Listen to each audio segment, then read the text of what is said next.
Duel. Duel is directed by Riley Stearns, who directed and wrote one of my favorite movies of the past few years, The Art of Self-Defense. I loved how awkward and alien and otherworldly that felt. And Duel is a very similar film that stars Karen Gillan and Aaron Paul. And it's about cloning. This woman, played by Karen Gillan, is told that she has a terminal illness. She will be dying within the next 6 months to a year, something like that, but she has the opportunity to make a clone of herself that will take her place after death. And she is, after communicating with this clone and not getting along with it very well, she then discovers that there has been a breakthrough in her illness and she is cured. She's not going to die anymore. And when that happens, if the clone does not want to be decommissioned, they have to fight in a duel to the death, and the one that wins is the one that continues on. So it's very Art of Self-Defense in its tone and style and awkwardness, but it's much more of a sci-fi type setting. If you liked The Art of Self-Defense and you wanted to see that type of film with more of a sci-fi Hunger Games type blend, then you should definitely check out Duel. If you have not seen The Art of Self-Defense, I'll also say that his films also feel kind of Yorgos Lanthimos. It definitely feels like The Killing of a Sacred Deer or The Lobster. I really loved it. I also was kind of feeling festival fatigue when I watched it after seeing so many films back to back. Sometimes you don't feel the weight and impact of films if you would just watch them with normal lapses of time in between them. But from what I experienced and with the mental state I was in when I watched it, I really liked it. I know I hope I'll really love it when I rewatch it. Resurrection is a film that stars Rebecca Hall and Tim Roth. This is a stalker dramatic thriller, somewhat horror film, and Rebecca Hall, her performance in this and the role that she's in kind of reminds me of what she did in The Night House. Again, just another stellar, piercing performance from her. Tim Roth also. I always love seeing Tim Roth pop up in projects like this, and he is just sinister and wicked. And this was, to me, a really slow burn but compelling drama about the horrible past that Rebecca Hall and Tim Roth's characters share together, while also being a really nice examination on the vicious cycle of abuse between partners, loved ones, parents to their children. I thought it was a film that handled its themes really well as being a kind of twisted, messed up horror movie type. I'm always into things like that. So I thought Resurrection was really great. I think it handled its themes really well, and I really liked it. Babysitter, the last film of Saturday night. This is probably my favorite film of the festival, and I needed to be sure, so I rewatched it. I bought the second viewing and watched it alone. And this is directed by Monia Chokri, if I am pronouncing her name correctly. And this is an incredible film. It's getting very mixed reception, but it's something for me. Like, and when I see a film like The Babysitter, in my mind, it's everything that I want a film to be. The plot of the film is so crazy and weird. A sexist, misogynistic man in his 40s, he's an engineer, on a drunken night after watching an exciting boxing match, kisses a reporter on live television, and the next day it's kind of like a meme that's blowing up. His misogyny and his narcissism leads him to, instead of actually apologizing to the reporter, he's going to write a book as an apology, which is meant to explain his misogyny. And his journalist brother also gets on board with co-writing the book with him, while his girlfriend at home, who is actually played by the director, is sort of repressed and stuck, and she's just so annoyed but isn't very vocal about her annoyance with the men surrounding her in her life. And this new babysitter that the husband has hired so he can focus on writing his book is there, and she's sort of acting as this way to open up sexuality for every character. It's weird. There's so much going on in this film, but stylistically, this film is absolutely crazy. It kind of reminded me of the film Revenge that came out a few years ago. Editing in this film is so fast. It's always moving. The music is so giallo-esque. This film feels like it's set in a very modern day with this very prevalent social issue right now, but the way it's lensed is through this feverish dreamscape giallo type lens. It's crazy. It is a crazy movie. Every aesthetic choice that was made, I was like, yep, that's what I want to see in a film. And everything thematically was so interesting and so piercing as well. And it's hilarious. The performances are all incredible. It's such a funny movie. It's so wildly entertaining. It's quick. It's breathless. God, in my mind, I've been thinking about the film so much, and I feel like I'm not giving enough of like a clear, concise reason for why I loved this film so much right now. But I just, it just hit every chord with me. I felt like I just knew exactly what they were trying to say with this film, and every editing choice, every color choice, every music choice was so perfect. If there's one film from the festival that I feel like I need to advocate for the most, it's this one, because I feel like it's getting a really mixed reception, and it's just, for some people, not their cup of tea, but for me, it's like exactly what I want from a film. And I hope that it finds its audience. I hope that it gets released in some way. I hope it gets a Blu-ray or some sort of theatrical or on-demand release. I just don't want it to fall off into obscurity, because I think it's a really special film, and I loved it to death. Okay. Now, moving on to Sunday, we started with Emergency, which is a film that I can't exactly classify in a genre because I didn't get to finish the movie, and I'll explain that in a second. But this film is about three friends in college, two black, one Latino. They live together, and they have a night planned where it's kind of like the world's end. They're gonna do this bar hopping thing or this party hopping thing. It's like a challenge. And right before they're about to leave and do that, they get home and they find an unconscious, drunk white girl on their floor, and they are very hesitant to call the police for obvious reasons, and they end up trying to take her to the hospital. And it's a film that was funny, very funny, and I loved the characters and performances, but everything that was happening, the consequences and the weight of every decision and action, was also like really serious and really dramatic. It's in the vein of like The World's End, Booksmart, Superbad, but I thought that it was like far more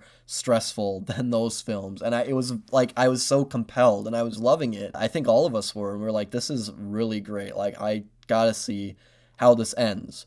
Well, we didn't get to see how it ends because our screening expired, and the way it works with the digital screenings is we thought that once you hit the play button, you get like a grace period of 5 hours to watch the film, but I guess that's not the case, or there was a technical error or something, but we didn't get to watch it. We got halfway through and we got to this moment that was like, things got even worse. It's the type of movie where like things just keep getting worse and worse and worse and worse. It's kind of like Good Time, where everything just gets so crazy, and it just stopped and we didn't get to finish it, which was crazy. I couldn't believe it. It sucks. I really loved it. I think it'll come out widely. It seems like really accessible, and like a lot of people are really enjoying it. I was loving it, and I was like shocked that I wasn't able to find out how it was going to end. That was like the worst thing that could possibly happen. In the back of my head, I was like, God, if I don't get to figure out how this ends for some reason, and then boom, the film was taken from us. Neptune Frost. This film was not a premiere. It played at Cannes, and we watched it because it's co-directed and written by Saul Williams, who I've never really listened to much of Saul Williams' solo music, but he's done remixes and stuff for Nine Inch Nails. He's an affiliate with them. I just knew who he was, and my friend JJ was like, let's watch this. It sounds crazy. And it's a movie that has so much in it. It's like a blender. There are so many themes and messages that this film tries to relay. I enjoyed watching it. I thought it was entertaining. I thought the music was done really well. I thought the sets and costuming were super unique, and it was trying so many new things, and it was like the most unique experience. Not the most unique experience, but it was like a film that I'd never seen before. From a narrative standpoint, it's really messy and was super hard to follow, and thematically it just had like way too much going on. It was about race, technology, war crimes, everything you can imagine. Every social issue was brought up in this film, and it felt kind of like they were stating things but maybe not exploring things deep enough. It was just an enormous hodgepodge of things. I liked it. I did not dislike it at all. and I am curious to rewatch it. I think Kino Lorber has it, so if they do a Blu-ray, I'll very likely go in and buy that and watch the film again. But it is not very accessible. It's definitely like a hard one to recommend, but I enjoyed it. So that's my take on Neptune Frost. Speak No Evil is this Danish? It's a Danish family and Dutch family. This is a film. It was part of the midnight section, I think, but we watched it during the day on the second screening, and it's about a family who meets another family while on vacation, and this other very friendly family invites them to spend a weekend at their place. And it's a film where it's a good drama for a good part of it. It's a good, tense drama of these two families who have very conflicting ideologies and ways of interacting socially. The situations that this film puts all of the characters in are extremely anxiety inducing, and it's a really tense film to watch, and you know that at some point things are going to get really dark and violent and brutal. And I couldn't figure out exactly what the film was trying to say by the end, and it's a film about trying to accommodate for others and accepting and sort of turning a blind eye to things that normally you wouldn't put up with, but that you're putting up with for the sake of not offending anyone. And it's really interesting from that point of view. But there are moments in this film where the good family, the family that we're getting the perspective from, there are so many situations where it's like, okay, that is an enormous red flag. And if I were in their shoes, I would have just gotten the fuck out of there. It's kind of like watching a horror movie and you're kind of like yelling at the characters, like, why are you being so stupid? And this film was just, it wasn't ever goofy. It was a very serious horror drama, but I just couldn't believe the things that this family was putting up with. I was like, why are they accepting that? I know they're uncomfortable by it and they really don't like it, but they should really remove themselves from this situation. And I found it to be kind of a frustrating experience watching it through that lens. This is the film that I'm the most conflicted on because technically it was so well made and I enjoyed so much of it, but there were just a couple of parts where I was like, why aren't you communicating with one another? Why aren't you doing anything about the situation you're in? And maybe that goes into the name of the film, Speak No Evil, see no evil, hear no evil. I'm gonna need to hear more people talk about it and get other people's opinions on it. But as of right now, I felt that it was really, really good, but also just too frustrating and too dumb in ways to really love. So that's my take on Speak No Evil. Gentle is, we're getting close to the end here, one of the last films we watched, and this is from Hungary. It's a Hungarian drama about a woman who is a bodybuilder, but she is really depressed, really detached from her family and her boyfriend, who is also her trainer. It's a really sad movie. It's a really depressing movie. It's impressive because the lead cast, the principal cast, are non-actors. From what I can tell, they're actual bodybuilders who are cast to play these roles for obvious physical reasons. And it was a good drama. It's very lonely, very depressing, very empty feeling. Not that it's like an empty film emotionally, but just those are the feelings that you get from watching it. Yeah, it's a good drama. If you're into that kind of thing, check it out. It's not one of my favorites from the fest. It's not one of my least favorites. I thought it was a good drama, and yeah, it was good. Leonor Will Never Die is a film from the Philippines, and I didn't watch the Q&A. That's another thing with the festival, is that you watch these films and you know that there's more to the films than the films themselves. There's a lot that can be added to the experience by watching Q&As and just communicating and talking with others. And when we're on this tight schedule where we have to watch all of our movies within one day, it sometimes doesn't give you enough time to reflect and think about what you're watching, and you're always just thinking about moving on to the next thing. So with these films, I definitely need to revisit them and be more alert and awake when I watch them again. But one of the ones that I think was a standout for me was Leonor Will Never Die, which is a film from the Philippines, and it's about a woman who was a screenwriter and wrote action movies in like the 70s and 80s. She's now older, and a TV falls on her head, and she goes into a coma where she is imagining and writing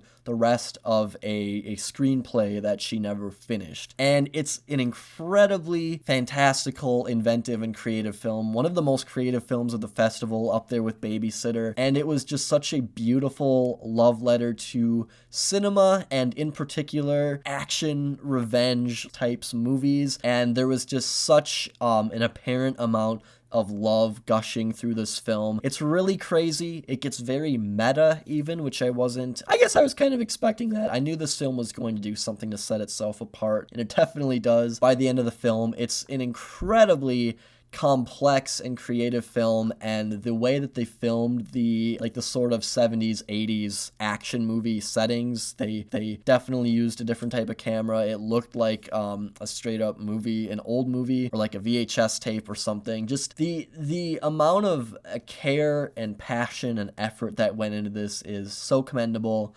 And I loved it. I thought it was just so fun and so creative, and just such a beautiful love letter to an era of filmmaking that doesn't exist anymore. And I loved it. It was a great film. It's very complicated and gets confusing by the end, and it was one of the last films of the festival, so my brain was already mashed potatoes, but I'm really, really excited to see it again. I hope this one gets the correct distribution. I hope it finds its audience. I really loved it, and I would highly recommend it to those that are, interested by what I just had to say about it. And the last film of the festival that I watched on Monday night alone was Am I Okay? And it's directed by Tig Notaro and Stephanie Alien. I know Tig Notaro. I'd never heard of Stephanie before. And it stars Dakota Johnson and Sonia Mizuno. And it's it's a movie that you've kind of seen quite a few times. It's a sort of dramedy about two best friends who are in a stage of life where they're kind of growing apart. And it's one of those two best friends. They get into a fight, and the film is really about them trying to accept one another's new positions in life. It's a somewhat romantic, dramatic comedy, and it also focuses on Dakota Johnson's character finding her sexuality and coming out, but it is sort of like a coming-of-age film, and this is how Tig and Stephanie described it. A coming-of-age film, but for people at a different stage in their life. They're not teenagers, they're not in their 20s, but they're in their 30s, and they're growing up, and they have to be even more adult than they had to be in their 20s. Just the trials and tribulations that a friendship can go through as time goes on, and as people physically have to move apart from each other. In that way, it's pretty unique and interesting. It's a cute movie. I'm a Dakota Johnson stan, so I love her in everything, and I thought she was fantastic in this, as she is in pretty much everything. And Sonia Mizuno, I want to see her in more roles like this, because all I can really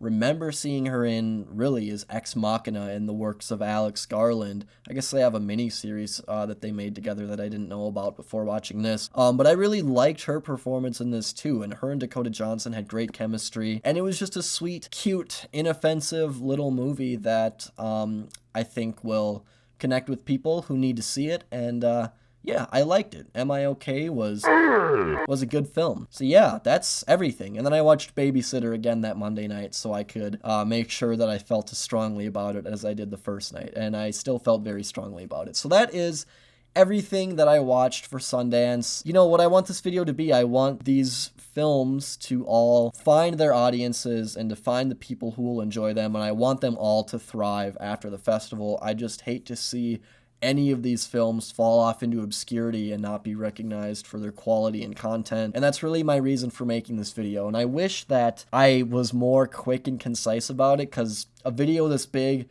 the audience retention probably isn't very high, sadly. I just want to be able to share these films with people and to help advocate for them, and I just hope that I was effective in doing that with this video. And yeah, that's it. Babysitter, I loved it. Check it out. I want that film to thrive. But yeah, that's everything. I'm gonna leave it at that, because I keep mumbling off and talking about random things, and I need to get back to it. So that's all I have for this video. Thank you all so much for watching, and if you stuck around till the end, I very much appreciate it.